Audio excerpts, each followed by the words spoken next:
Bismillahirrahmanirrahim. Assalamualaikum warahmatullahi ta'ala wabarakatuh. Ahlan wa sahlan wa marhaban bikum ila hadhihi al-hissa. في هذا اليوم سنواصل دراستنا عن الجملة الاسمية.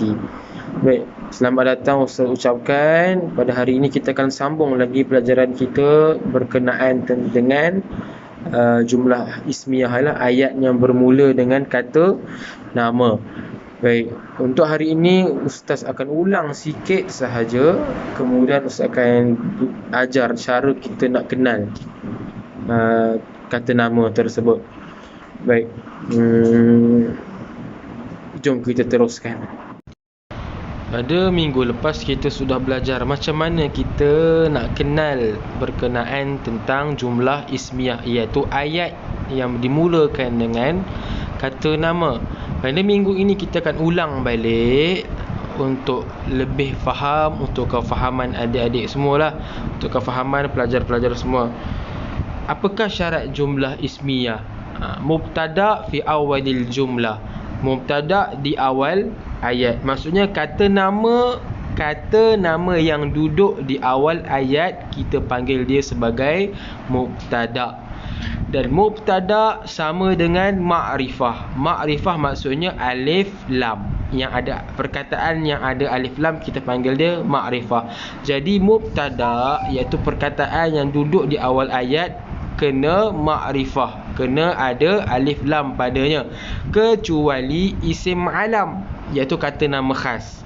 Contohnya nama orang. Nama orang semua kita panggil isim alam. Contoh Muhammad, Aisyah, Zairul dan sebagainya. Nama orang walaupun dia tak ada alif lam, tetapi kita tetap anggap dia sebagai ma'rifah. Maka kalau dia duduk di awal ayat, dia itu mubtada dan dia itu ma'rifah walaupun tak ada alif lam. Seterusnya, nampak tak Ustaz ada buat dua tempat kosong tu? Yang pertama ada alif lam, yang kedua tak ada alif lam. Itulah yang pertama, itulah mubtada. Di tempat kosong yang kedua tu kita panggil dia sebagai khabar, tapi dia tak ada alif lam. Syarat dia mestilah sama dari sudut bilangan. Kalaulah mubtada dia musanna, ada alif nun, ada dua orang, maka perkataan selepas mubtada pun kena ikut juga bilangan dia. Kalau mubtada itu mufrad, maka yang kedua pun kena ikut juga. Okey, faham ya? Okey, yang seterusnya jenisnya. Kalaulah mubtada dia tu muzakkar, maka dia punya perkataan selepas mubtada itu perlulah muzakkar. Dia kena sama, dia tak boleh silang. Dia tak boleh yang mubtada muzakkar yang sebelah dia muannas, tak boleh. Dia kena sama. Tengok contoh ayat. Contoh Muhammadun qaimun fil fasli, Aisyatun qaimatun fil fasli. Muhammad itu muzakkar dan dia seorang, maka sebelah dia tu qaimun, dia pun muzakkar dan dia pun seorang, mufrad. Sama juga kesnya dengan Aisyah itu. Aliyun jalisun alal kursi. Ali sedang duduk. Maksudnya Ali itu lelaki, jalisun itu pun dalam keadaan muzakkar sebab dia tak ada ta marbutah. Okey, Fatimah jalisatun, maka Fatimah itu pun muannas dan jalisatun itu pun muannas. Nampak dia sama ya, sama. Baik, ini adalah antara bentuk yang Ustaz kumpul di dalam buku teks yang untuk adik-adik perlu tahulah. Ini semua bentuk jumlah ismiyah. Yang pertama, al-kitabu fawqal mindadati, buku di atas meja bulat. Itu kata nama yang mula tu, nampak mubtada tu ada alif lam, tapi sebelah dia zaraf. Zaraf ni maksudnya kita ada belajar dalam ni untuk kata 6 punya subjek. Zaraf, fauqa tu adalah zaraf. Ini bentuk dia. Yang kedua, tengok Muhammadun jalisun alal kursi, ada alif lam, minta maaf, alal kursi sepatutnya.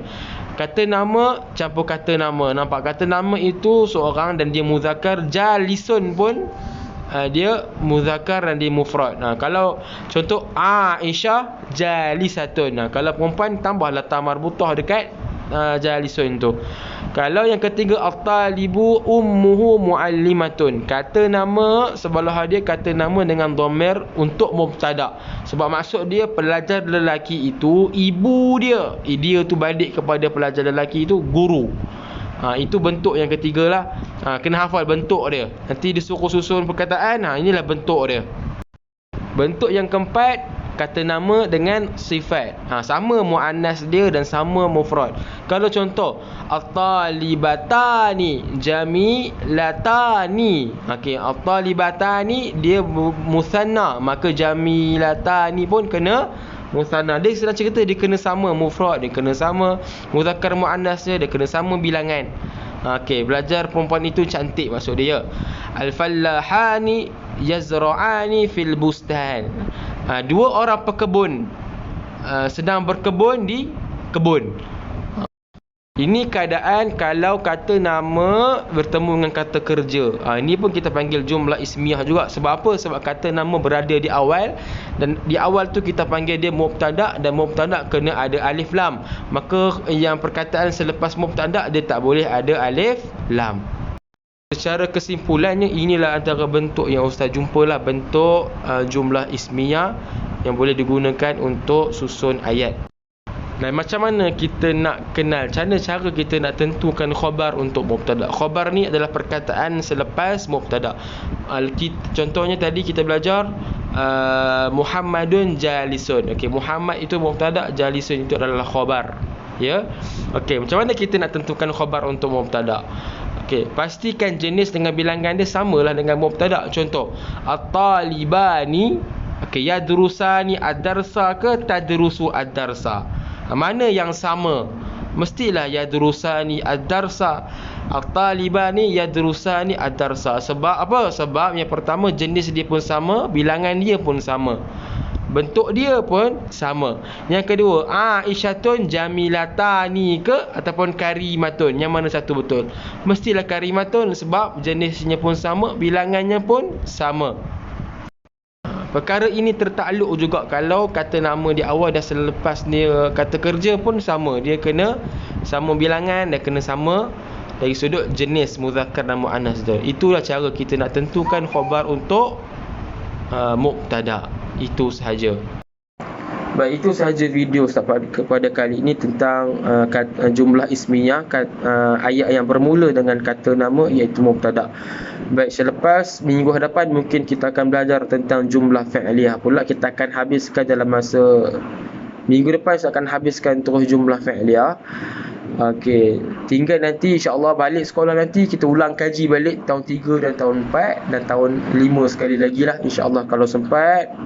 Itu sahaja daripada Ustaz. Wabillahi taufiq wal hidayah. Wassalamualaikum warahmatullahi taala wabarakatuh.